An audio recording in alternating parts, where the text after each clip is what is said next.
Hello दोस्तों।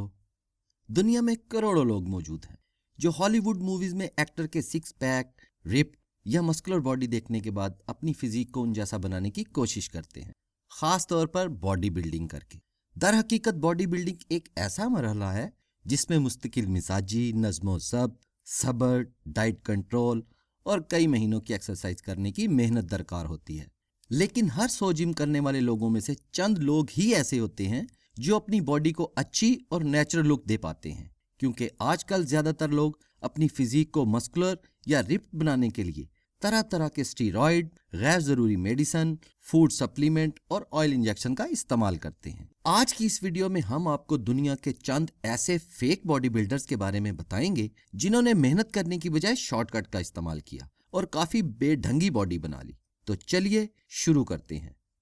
Romario dos Santos Alves. Brazil से ताल्लुक रखने वाले रोमेरियो ने अपने पसंदीदा फिल्मी करैक्टर हल्क जैसी बॉडी बनाने के लिए कई साल जिम में अनथक मेहनत की, लेकिन वो अपना मस्कुलर साइज ज्यादा बड़ा ना कर सका। तब उसने सोचा क्यों ना सेंथॉल की मदद से जिस्म के साइज को बढ़ाया जाए। बॉडी का साइज बढ़ाना और बात है, लेकिन पूरी बॉडी के स्ट्रक्चर में एक नेचुरल सिमेट्री हो तब ही बॉडी अच्छी लगती है। शुरू में रोमेरियो ने कम मिकदार में सेंथॉल अपनी बॉडी में इंजेक्ट करना शुरू किया और चंद ही हफ्तों में उसके जिस्म के आज़ा फूलना शुरू हो गए। इन आर्जी रिजल्ट से मुतासिर होकर रोमेरियो ने बड़ी मिकदार में सेंथॉल अपनी बॉडी में इंजेक्ट करना शुरू कर दिया, क्योंकि ये उसकी आदत बन चुके थे। जैसा कि अक्सर सेंथॉल बॉडी में इंजेक्ट करने वालों के साथ होता है, वैसा ही कुछ रोमेरियो के साथ भी हुआ और उसे एक्सट्रीम साइड इफेक्ट स्टार्ट हो गए। डॉक्टर्स ने उसे सख्ती से मना कर दिया कि अगर उसने सेंथॉल इंजेक्शन लगाना बंद ना किए तो उसके दोनों बाजू काटने पड़ेंगे, क्योंकि उसके बाजू बुरी तरह इंटरनल इन्फेक्शन का शिकार हो चुके थे। कैरल टेरिशन।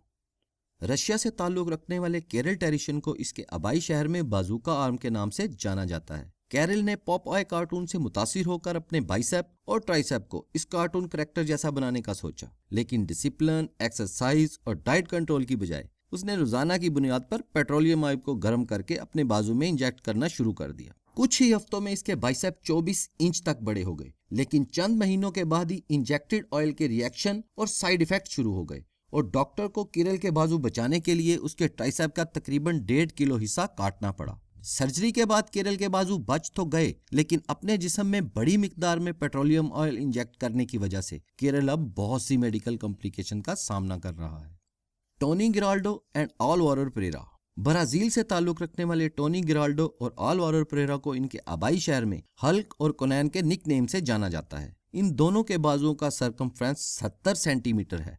हाँ जी, 70 सेंटीमीटर। ये दोनों बड़े शौक से अपनी एक्सरसाइज करते हुए की वीडियो सोशल मीडिया पर शेयर करते हैं, जहां बहुत से लोग इनको सेंथॉल बिरादर कहकर छेड़ते हैं। बकौल टोनी और आलवारो के, उन्होंने कभी भी सेंथॉल इंजेक्शन और इम्प्लांट्स का इस्तेमाल नहीं किया। अलबत्ता वो कई दहाइयों से अपनी बॉडी को बेहतर बनाने के लिए स्टीरॉयड का इस्तेमाल कर रहे हैं। ये दोनों आर्नल्ड से बहुत मुतासिर हैं और अपनी बॉडी को आर्नल्ड जैसा बनाना चाहते हैं, लेकिन एक सेकंड के लिए इन दोनों को जरा गौर से देखिए कि कहीं से भी इनकी बॉडी आर्नल्ड की बॉडी जैसी लगती है। वाल्डर सिगेटो।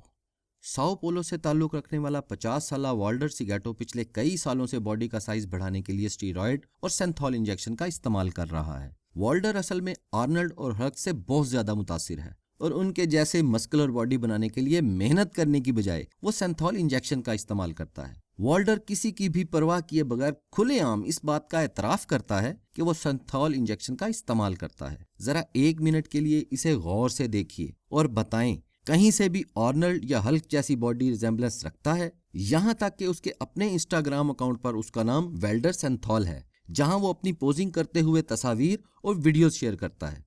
मुस्तफा इस्माइल। हमारी लिस्ट पर मौजूद तमाम लोगों में से मुस्तफा इस्माइल वो वाहिद शख्स है जिसको biggest natural bicep of the world की वजह से Guinness book of world record में दर्ज किया गया है। इस बात के बाद Guinness book of world record को 21 तोपों की सलामी है, बस यही कह सकते हैं। जब मुस्तफा को Guinness book of world record में शामिल किया गया तो दुनिया भर से प्रोफेशनल बॉडी बिल्डर्स ने इस बात पर गुस्से का इजहार किया कि आम मसल नेचुरल वर्कआउट से और नेचुरल डाइट से इस तरह नहीं बनते। बकौल मुस्तफा के, उसने कभी भी किसी भी सेंथॉल इंजेक्शन या बॉडी इम्प्लांट्स का इस्तेमाल नहीं किया है। हाँ, अपने कैरियर के स्टार्ट में उसने कुछ ग्रोथ हार्मोन्स और टेस्टोस्टेरोन बूस्टर का इस्तेमाल किया था, इससे ज्यादा कुछ नहीं। लेकिन एक चीज होती है, जिसको कहते हैं कॉमन सेंस, जो शायद Guinness book of world record की टीम में कॉमन नहीं है। आर्लिंडो डिसूजा। ब्राजील से ताल्लुक रखने वाला आर्लिंडो डिसूजा भी बहुत से सेंथॉल इंजेक्ट करने वाले बॉडी बिल्डर जैसा है, बल्कि उनसे एक कदम आगे है। वो इस तरह से कि आर्लिंडो ने जिस्म में सेंथॉल के साथ साथ अलग अलग तरह के कुकिंग ऑयल और अल्कोहल भी इंजेक्ट किए हुए हैं, और सिर्फ मसल्स का साइज बढ़ाने के लिए। आर्लिंडो ने ये सब कुछ अपने जिम पार्टनर के देखा देखी शुरू किया, जो अलग अलग तरह की स्टेरॉयड और इंजेक्शन इस्तेमाल करता था, और इसी वजह से उसकी मौत भी वाकया हो चुकी थी। अपने दोस्त की मौत के बाद आर्लिंडो ने अपनी बॉडी में सेंथॉल और अलग अलग चीजें इंजेक्ट करना बंद कर दी, लेकिन गुजरते वक्त के साथ साथ जो वो अपनी बॉडी में इंजेक्ट कर चुका था उसके साइड इफेक्ट शुरू हो चुके थे, जिसकी वजह से अब बकौल डॉक्टर्स के उसके बड़े बड़े साइज के बाइसेप और ट्राइसेप को सर्जरी के जरिए जिस्म से अलग करना पड़ेगा, नहीं तो अगर ज्यादा इंतजार किया तो शायद उसके दोनों बाजू ही काटने पड़े। Greg Valentino. हमारी लिस्ट पर मौजूद फेक बॉडी बिल्डर में से जितनी शोहरत अपनी फेक बॉडी की वजह से ग्रेग वैलेंटिनो ने कमाई है, उतनी शायद किसी और फेक बॉडी बिल्डर ने नहीं कमाई। ग्रेग वैलेंटिनो एक तरह से सेंथॉल इंजेक्शन और स्टीरॉयड को बॉडी बिल्डिंग की दुनिया में कॉमनली इंट्रोड्यूस करवाने वाले पायनियर में से एक माना जाता है। ग्रेग वैलेंटिनो ने स्टीरॉयड और सेंथॉल इंजेक्शन इस्तेमाल करने से पहले सालों साल बॉडी बिल्डिंग में काफी मेहनत की, लेकिन कोई भी टाइटल ना जीत सका और ना ही कोई शोहरत कमा सका। शायद यही वजह थी कि अपनी शोहरत और मकबूलियत के लिए ग्रेग ने अपने बाइसेप को सेंथॉल की मदद से बड़ा करने का सोचा और रोजाना की बुनियाद पर अपनी बॉडी में सेंथॉल इंजेक्ट करना शुरू कर दिया। 2005 में ग्रेग के ऊपर एक डॉक्यूमेंट्री मूवी भी बन चुकी है, जिसका नाम the man whose arm exploded है, जिसमें इसकी पूरी बॉडी बिल्डिंग हिस्ट्री के बारे में बताया गया है। इस तरह से देखा जाए तो कोई भी professional stage performer body builders Greg को या उसकी सेंथॉल और स्टीरॉयड बेस्ड एक्टिविटीज को पसंद नहीं करता, क्योंकि उन सब का मानना है कि आर्नल्ड उन लोगों में से एक है जिन्होंने बॉडी बिल्डिंग को पूरी दुनिया में मशहूर किया, और ग्रेग उन लोगों में से एक है जिन्होंने बॉडी बिल्डिंग को पूरी दुनिया में बदनाम किया, और बॉडी बिल्डिंग ग्रेग जैसे लोगों की वजह से बदनाम हुई। क्या जानते हो को सब्सक्राइब करें और बेल आइकन पर जरूर क्लिक करें, ताकि हमारी हर नई वीडियो आपको सबसे पहले मिल सके। आपके कीमती वक्त का बहुत बहुत शुक्रिया।